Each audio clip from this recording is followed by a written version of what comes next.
Hi, everyone. My name is Miles, and I'm with Peak Performers. Happy Friday, and welcome back to another episode of Disability Weekly. You know, in today's modern age, it seems like there is just a flood of information that is coming out that may or may not be relevant to us. Well, today we're going to drill into some of those headlines that are affecting our community specifically, people with disabilities, especially through the lens of workforces and employment and how this is affecting all of us right here. I've got a fantastic guest. His name is David Rice, and I'm so excited to bring him on to talk about this and talk about it not only from a individual perspective, but from a policy perspective and from an employment perspective. So we're going in to the individual, but also zooming out to the macro level as well. But before we get started, please take a second to introduce yourself. You are here among friends. Drop a comment into the chat introducing yourself, and please connect with the other people that also happen to be joining us live. And finally, make sure that you join us next week, Fridays at 11:30. We're going to be talking a little bit more about neurodiversity next week, so I hope that you can join us next Friday at 11:30. And finally, both me and David will be at Disability In, so if you are going to that large national conference, please do let us know. I would love to connect with you, grab a coffee or share a meal together, because it's such a nice ways to be able to put a name to the face that I see online all day, every day. So without any further ado, I want to welcome David. David, welcome. It's good to have you here. Hi, Miles. How's it going? It's going so well. And can I just say, I love your sign. Good vibes. Yeah, I actually just brought it because me and Rob, I'm the CEO of Commission for Disability Employment, are starting a podcast here very soon. So I had to put up some good vibes for the podcast and all that stuff. And I went to at home, saw it, and I had to buy it. I love it. Well, I'm Yeah. looking forward to hearing more about this podcast at some point in time. Mm. But real quick, before we get started, who are you and how'd you get into this line of work? Yeah, so my name is David Rice, and I got into this line of work really started within the my high school. I I got involved with our football team. Was involved with summer camps and for those with intellectual disabilities, and I got involved there, helping out with the summer camps, introducing some sports into their life. And then when I went to college, I started to really get a little bit more advocacy background, getting some education around, the ADA, what it meant, and what it is, and all those types of things. But when I finally started diving in at the National Institute of Health, I was their disability policy manager for about 8 years. I was there for 15 years total, but with that particular line of work for about 8 years. And I did a range of things from reasonable accommodation, establishing reasonable accommodation policy with a group of wonderful individuals within the National Institutes of Health, putting together universal design presentations to hiring managers on how to hire individuals with disabilities, to remove their biases, the implicit biases that they may not know about themselves. And then I finally got into the CEO commission because I wanted to take this nationally. I felt like that this kind of work needs to be done at the national level. And so that's basically where I am today. And I love my job. I love doing this. And I'm happy to be here today. I love it. Thank you so much for that, David. Well, let's kind of dive into the topic of the day. And real quick, just for context for people that are in the audience. So this July, we celebrate 36 years of the Americans with Disabilities Act, which is a landmark piece of legislation that helps enshrine the rights of people with disabilities to be able to show up in the workplace as well as out in the community with a guaranteed baseline level of protections. This is where a lot of some of the things that we may take for granted come from the Americans with Disabilities Act, as well as many other pieces of legislation that came prior to that. And that is why we celebrate every July Disability Pride Month as a way of showing solidarity with that monumental piece of history. Because look, we've been a country for 250 years, but we've only had disability protections formalized for the last 36. And I think that's something to celebrate, is how this modern how this is changing and how our modern workforce has come to represent more of the people that are available to work. Having said that, we are going to be talking about some stuff that may be sensitive. You all are welcome to your own opinions. I'm going to be trying to stay neutral on all of this stuff right here, just present you with the facts and let you make up your own mind on that. That said, there are a lot of people that do have very strong opinions, including me, on various different issues here. And I think that that's important because that shows that you care, that shows that you are invested within the community. But having said that, we're going to be talking about a couple things. We're going to be talking about Section 504, the recent DOJ memo around community integration, work requirements for Medicaid, and finally, AI and disability, because it's 2026. We can't not talk about AI. But having said all that, let's start with Section 504. David, what is Section 504?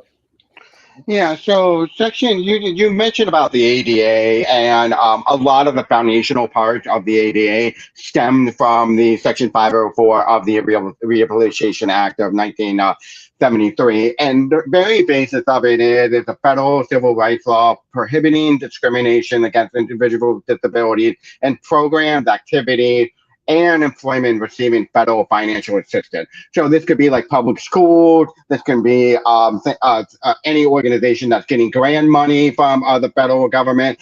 That basically stated that you cannot discriminate against somebody because of their disability. A lot of the language based out of 504 is in the ADA.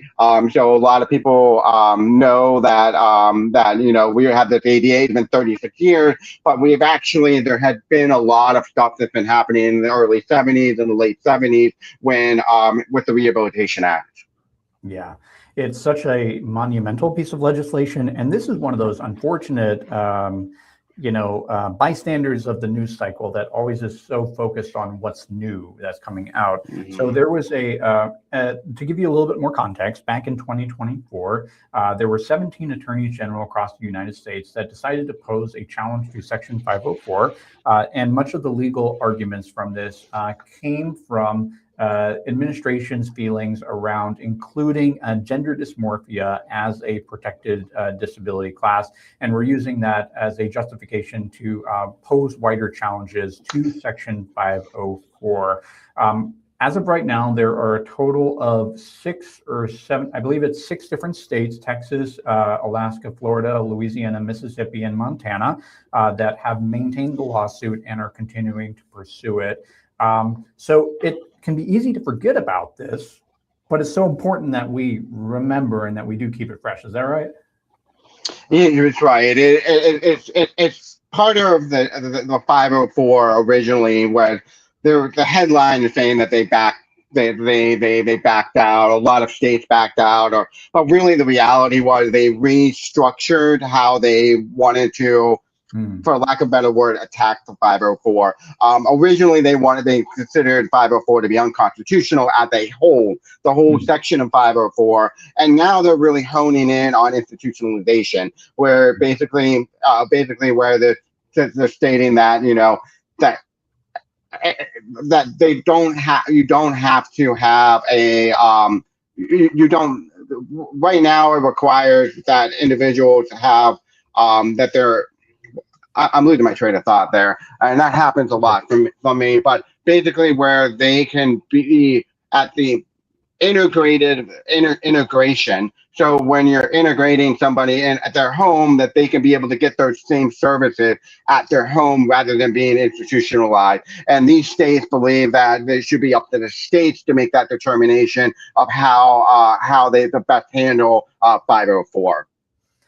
Yeah, and I guess what would be, if this were to come to pass, that with Section 504 were overturned, like what would be, or even parts of it, like what would be the long stream impacts of that?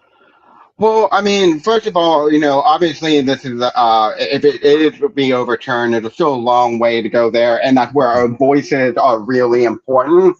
Because originally, when they wanted to get rid of the entire 504, there was a strong disability advocacy around and voice their concerns to that they actually dropped the lawsuit and changed it. We need to continue to elevate our voices. But the downstream impacts of this is really going to be about it's going to be that I can have you in a neighboring state and be able to get different services and in different ways than and I have in Maryland.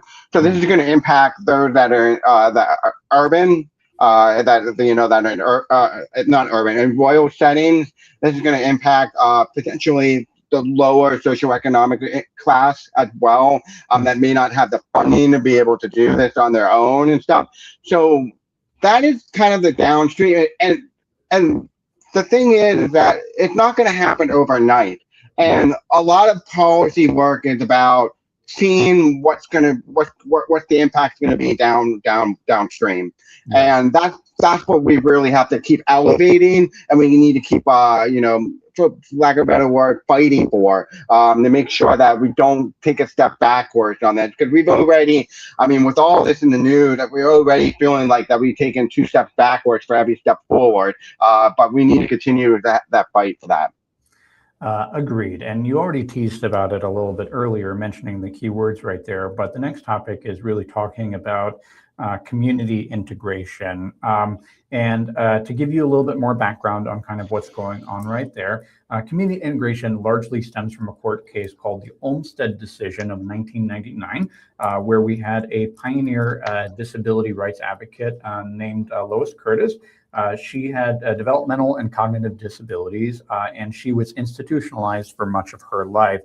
And she spent a large portion of her life fighting for the ability to be within the community. And it is really from this that is the reason that we see so many people, especially those with greater barriers to employment or greater barriers to participation within the society. We see them integrated within the community, and that can look like a lot of things, right? Like that looks like employment. Here in our space, we call it competitive integrated employment, but that also might mean integrated just within like the social settings, schools, et cetera, as well. So what exactly was the Department of Justice memo, and what are the implications of that on community integration? Yeah, so basically it was an opinion, not an opinion piece. It's basically the stance of the federal government that we're not going to enforce the community-based services to get it into the homes of individuals with disability. And so one of the challenges that are going to happen from Olmstead is that, wow, it is a Supreme Court case, and that is still the law, and it's still it's how the states are going to start interpreting it based off the Department of Justice memo, meaning that if they could interpret it as being that, well, we don't want to give those services at their home and home-based services. We want to give their service started an institution that would be able to provide their services and stuff like that. Basically, what it's going to say is the Department of Justice is not going to sue them or take them to court based off of that decision. And so again, it goes back to the states, and then and it has a big effect on a lot of things, because this is all interweaved, because it's going to have some states where they're going to be able to provide home-based services and stuff like that. And in those states, people with disability just can't get up and move to their states, and because there's a long wait list to get Medicaid and Medicare. There could be potentially on SSI, SSDI, which requires approval within the state. So it's not about just getting up and moving to their states. So it's going to impact them directly. And it's also going to, and the thing is, you made mention of this at the very beginning of the conversation, was that, the impact of this, the impact of this is not going to be immediate. It's going to be, and we take for granted sometimes that the ADA. I was born in 1985. I aged myself a little bit here. I was 5 years before the ADA. But for the most majority of my life, I enjoy the benefits and protection of the ADA.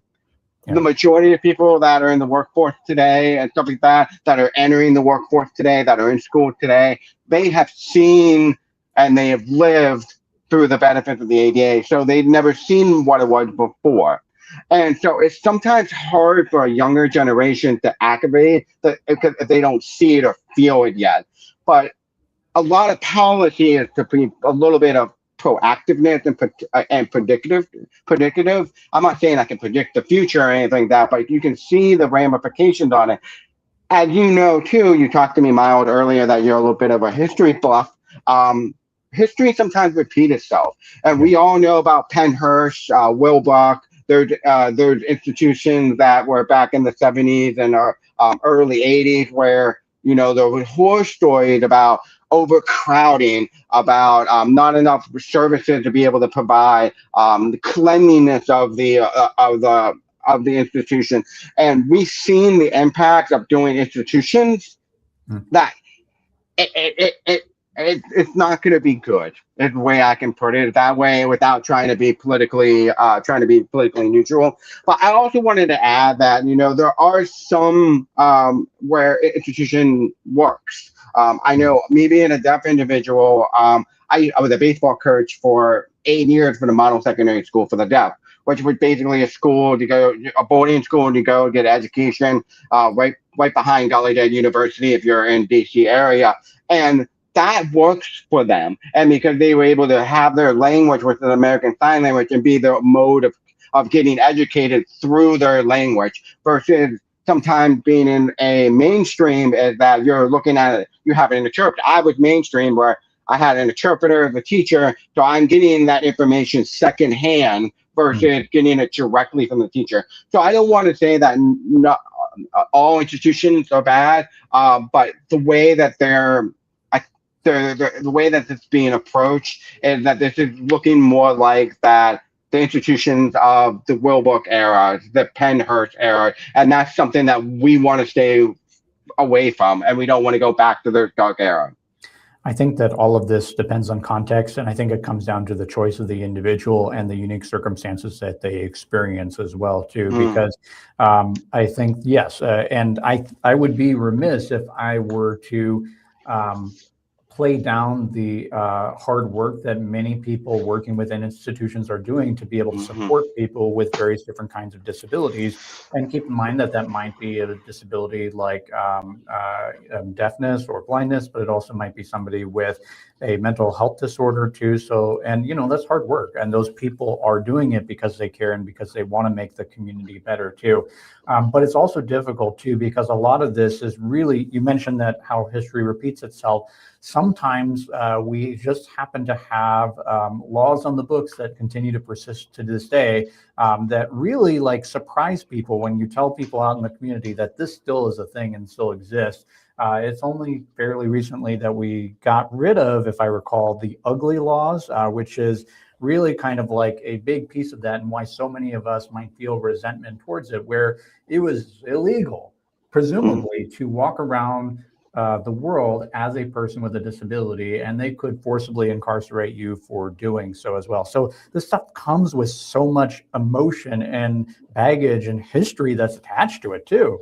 Yeah, it absolutely does. And and what changed all that, and a lot of people think that it's the legislators, the people on the Hill, the policy writers that are doing that, but it's really the Mm. people that are pushing who writing these laws and who are writing these policies that are really pushing back to that. And there a lot of the reasons why we even have the ADA and we have the Rehabilitation Act stems from the advocacy that the individuals before us had done for us sitting here Mm. today. The Capitol Crawl that happened. Eh, that I feel a responsibility Mm. to carry that torch forward and make it better. What they laid the foundation for. I feel like I'm doing a disservice to those that fought for it to get us to where we are today, and not continue that fight. I have a is a mentor of mine. He was a former boss, but I considered him a to be a mentor of mine. And he always told me, like, David, you know, civil rights was always hard. It is always hard. We just got accustomed, we got used to it a little bit, that, everything was kind of good for a while. And it made people somewhat, like lay back. We got it good. We don't need to, we don't need to speak from the mountaintops anymore. And that resonated with me because that was true. They had to fight for to get their civil rights, and we need to continue that. It looks very different today because we'll get into AI, how civil rights embeds into employment embeds with AI than it did in the 70s, 80s, and 90s. It looks drastically different, and we have to approach it differently this year. This time, and we have to be strategic around it. But I think the number one thing is the disability community needs to come together as one unit, one voice, and be moving forward that way.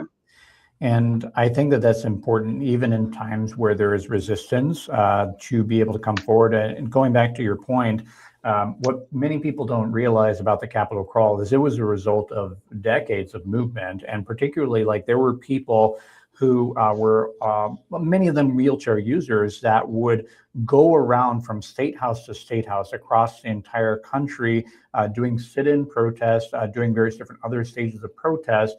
And it was the Capitol crawl that kind of stole the attention, right? Because it's like just seeing the irony of this is the heart of our nation right here, and people with disabilities literally cannot get in through the front door. And so they had to get out of their wheelchairs and crawl up the front steps. So it's important to acknowledge the hard work that all those individuals went through, and the fact that they faced lots and lots of barriers and lots of challenges along the way too. Yeah. Even the sit-in where I read stories about where they told everyone to get out, but there was no elevators for them to get out. So the police were thinking about, like, how are we going to get these people out if they can't get them out safely, because they were trying to get forced out. So there's a lot of irony that went into that, and I'm thankful for all the hard work that they did, and their courage that they had to do that. They basically put their bodies on the line. Absolutely. Yeah, absolutely. Well, let's switch gears a little bit. Before we do, though, I did want to give a shout out to Sully and to Yolanda. Thank you both for joining us. Happy Friday to both of y'all. It's good to have you here. Please take a second to comment about what you think some of the top stories of 2026 so far are. But I want to switch gears and talk a little bit more about work requirements and Medicaid. And to give the audience a little bit more context, for many different government programs, there may be requirements that you are working and or that you are searching for work. So for example, in my world of unemployment, there oftentimes is a requirement to receive the UI benefits that you are demonstrating some kind of effort to find a job, with the intention that, hey, we don't want people sitting around during this time. Like, that's the kind of the thought that goes into it. But what's changed with work requirements to Medicaid? And by the way, also, could you clarify what Medicare versus Medicaid is for anybody that's not familiar? Yeah, so and you can, again, I'm not the expert of all things. You can correct me if I'm wrong on some of this. So Medicaid are basically the individuals with disabilities or socioeconomic income from the ages, I believe, that under 62. Am I correct? Or 63? I think so, yeah.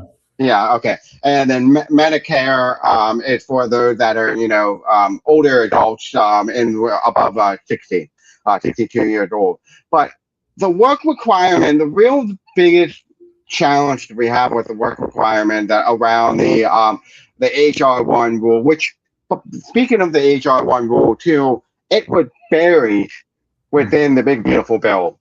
So it kind of missed a lot of the attention to some of the larger news organizations. It definitely wasn't missed in the disability space and all that stuff. But a lot of people really don't understand the impacts that it would be. The own government, their own government did a CBO that basically said that 17 million people will lose their care, and many of them are going to be vulnerable groups. Some who rely on it for lower rely on it for their life-saving medicine that they need and stuff like that. And a lot of it is also going to do is that it's going to add more paperwork, and it's going to add more renewals to be able to get Medicaid or to qualify for Medicaid. And this this sort of reminds me a little bit of Southwest. I'll go this way in a little bit. Southwestern Airlines, and you might think Southwestern Airlines basically banded, emotional support animals. They basically Mhm. now service Didn't animals, know that. they banded that, and the reason they banded it was because the people were taking advantage of it. Yeah. But from my perspective, is that so you're now punishing the people that need those animals, that truly need it, because someone else is doing it for fraud or doing it without a disability or something like that. Now that's how, and so I, an individual with disability, I look at this and I'm like, so that they made these laws for me, but now they're taking away some things because people are cheating the system, or there's rampant fraud that's going on and stuff like that. This stems from that concept that people are taking advantage of Medicaid and Medicare, SSDI, SSI. Mhm. And if we get into like SSI, like even the SSI doesn't allow you to have more than $2,000 in your bank account. So how can you have someone be able to get a job or be able to apply for a job to be able to eventually get on maybe their company's health insurance if you're only allowing them to save $2,000? So you're forcing these individuals with disabilities, which the law was there to help people with disability, but you're now forcing them to have a choice here. Do I stay on SSI, which I can get my Medicaid, and which could be life and death to me, or do I go to a job that doesn't have any benefits right now, and cut back my hours? There's no roadmap to be able to help individuals with disabilities to, get a job that they want. Because the large majority of people that I talk to out there, individuals with disabilities, they want a job. Everyone wants to have fulfilled, be contributors to society, and that's what we're trying to do as the commission, is to find those meaningful jobs for individuals with disability, and to find an easier pathway for them to get these jobs where they're not having to make a decision of whether, do I take this pay raise, do I take this bonus that I got here, or do I stay with my Medicaid and my benefits? It's a very weird situation that we're trying to address. It's very And weird. Yeah, it's. yeah, I recently had an interview with Sydney and Lane Butler.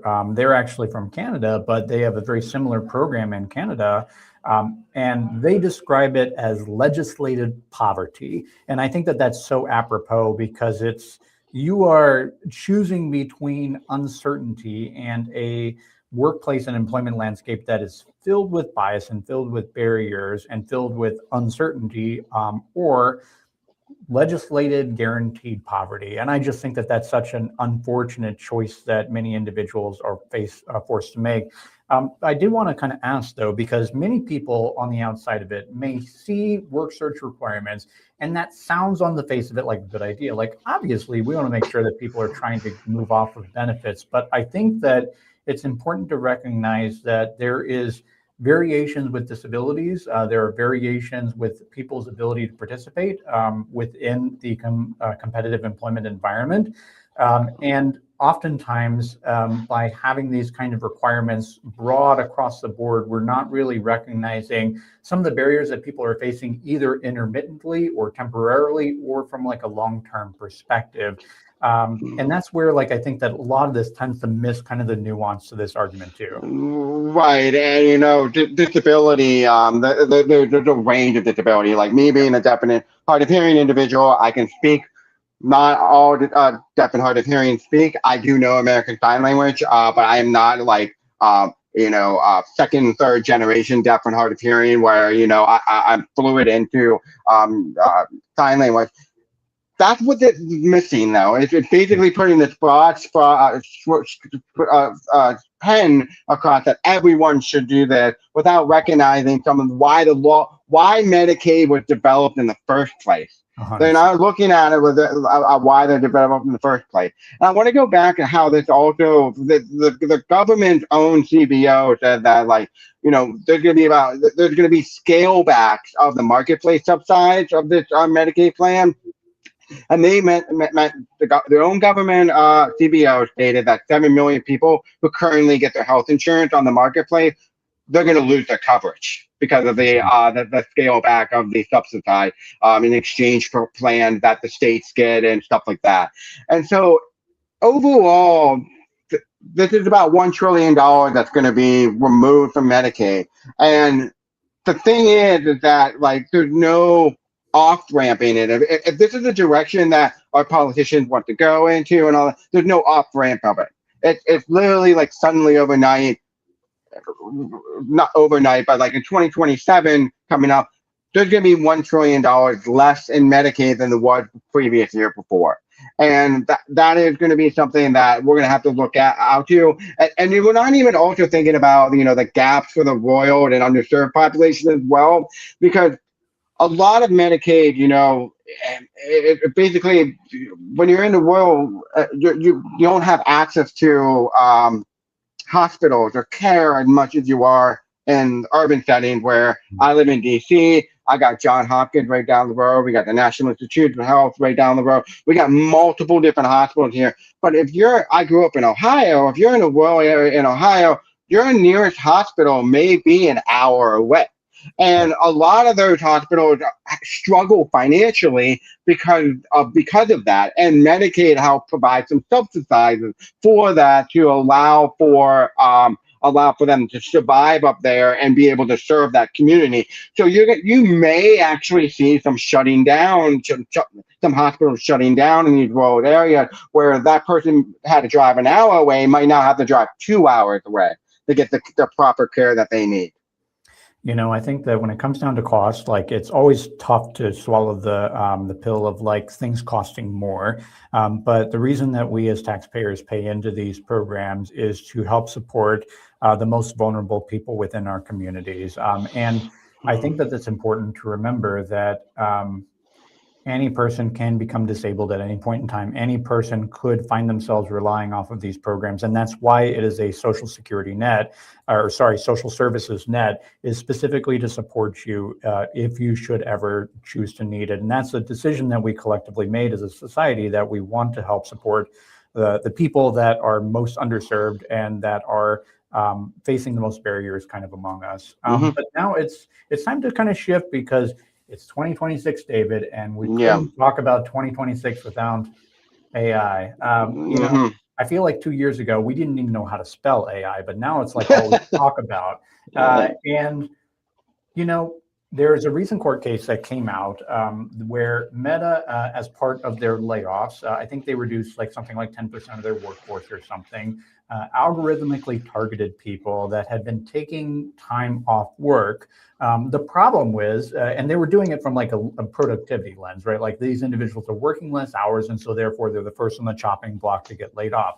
But the problem is that many of these individuals were working less hours because they had a disability, and maybe they were, for example, like going to the hospital, going to the doctor, or something like that.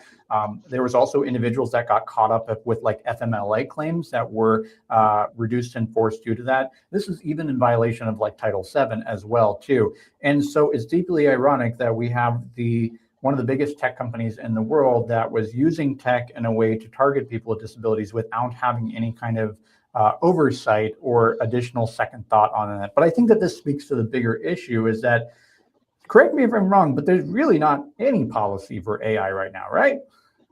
No, but we are, when I'm on the Hill, we are constantly being asked about it. So we are constantly being asked about it. So it is something, but there is no current policy or regulation around AI. It's the Wild West out there right now. It's the Wild West. And I look at it from the hiring perspective. This is what gets me riled up, is that I see so many human biases that creep into hiring decisions, such as screening out people that, say, for example, have a career gap, right? This disproportionately affects people with disabilities. And oftentimes, the systems that we have, the technology that we're deploying to make decisions about people's livelihoods are just imitating the patterns of the human recruiters that came before them, too. So we see so much potential. So let me ask you this question. If you could, like, what do you think, like, good AI policy would look like that would actually be able to help protect and support our community? I think when we write policy and we draft ideas around policy, we have to first look at, you know, where are the bottlenecks that are happening currently, and what we're saying right now with the hiring. So with AI, I think the it's only as good as the data you put in. So when you have data input, like you mentioned, the humans that are putting in, this is what we need to look for. We already, people with disabilities already face hiring biases before AI would even existed. But those same hiring biases of the people are now being put into AI. So this isn't like AI is just magically creating these biases. No, these are humans developing these tools with the biases that are already in there, and they're now being woven into our everyday life because I'll be frank with you. I use ChatGPT quite often to bounce ideas off of. I call him Chad. I don't know. I told my wife, I was like, "Yeah, I'm talking to Chad about this idea. What do you think?" And she was like, "Who's Chad?" Chad is So such a like, pro. yeah. So there are some benefits to AI, but where we have to be careful is we again looking downstream is where is this really going to hang where is this going to be a challenging, and the very first bottleneck that I identified very easily and that congressional members have asked us on, like, what are our thoughts, is the hiring process. How is it and they actually asked, like, how is it helping and how is it hindering people, because there are some ways that it could potentially help individuals with disabilities be able to get get a job. An example of that would be, someone who's deaf and hard of hearing. English may not be their very first language, or the American Sign Language is. AI might be able to help get the structure of the words correctly to be able to create a better resume for that. So those are some of the things that I'm looking at. And what we're trying to do right now is we're trying to partner with some AI companies that are sort of interested in this kind of work. So that's my shameless plug here. If you are an AI company or work for one that you would like to be involved with, showing disability voices and not being excluded from the hiring process or any portion of AI, please reach out to us, because we are getting a lot of comments regarding, like, what are we going to do with AI and what does Congress need to do with AI in terms of individuals with disabilities in the workplace. And I'm reminded of a conversation that I had with Jack Mullaney a couple of months back or so. He runs a very popular newsletter called Accessibility in the News. And his point was that, it sounds like you're familiar. The point is that we need to be thinking about these things as we're creating these tools, because if we try to strap it onto the side of the rocket ship as the rocket ship's taking off, it's always going to fail and we're always going to have challenges. So we really have to be thinking about these things as the tools and technology are initially getting developed. Otherwise, we're going to run into all kinds of different problems with it down the road. David, it's been a wonderful conversation. I appreciate all the folks that joined us online. Thanks to Yolanda, Karen, Sully. Thank you all for joining and for dropping comments into the chat. David, where can people find you and what kind of stuff are you working on these days? Yeah, so they can find me at the CEO Commission for Disability Employment. It's D Rice at CEOcommission.org. What we're working on right now is a lot of trying to get some of these bills pushed passed before the end of the Congress session. One of them is the transformation to competitive integration employment, where we're trying to eliminate the 14C certificates as well. We're also trying to increase that SSI asset that we were talking about and eliminate the Marriage Penalty Act, where apparently 2 + 2 = 3, where someone married, they can only have $3,000 in their asset limit. We're also working with a lot of entrepreneur bills to report on entrepreneurship for disabilities, because right now there's not a whole lot of information about individuals with disabilities and entrepreneurs as well. And then we're also really big in supporting financial security of individuals with disabilities, which is all the ABLE Flexibility Act and other bills related to that. But on the other side of that, and we're basically working with our partners that we have to create a practice and culture. What does it mean to be an employer that looks at disability inclusive? The stats are that 28% of of America have some form of disability. And when you see a disclosure rate for a company like I'm using an example, the size of Meta, because we were talking about it, and their disclosure rate is 2%, that is not true at all. You know that there's got to be somewhere close to that 28% there. So we're doing a lot of work around that. We are excited to be a disability, and so if anyone's on the show today that please stop by and say hello if you see me. And Miles, I look forward to actually seeing you down there. It's going to be a lot of fun. It is always such a good time. And I'm planning that week to actually do something a little bit different for the weekly interview series. We're going to be doing a bunch of short takes with lots of people that I meet that are influential within our shared disability space. I do want to give a shout out to next week joining me because at 11:30 we're going to be talking a little bit more about neurodiversity and changing the system, not the person. That's going to be with Lyric Rivera. So please do join me next week, Fridays at 11:30 Central Standard Time. David, thanks so much for coming on. It's been a pleasure having you, sir. And thanks to everybody that joined us online as well for the live session. Bye for now. Take care.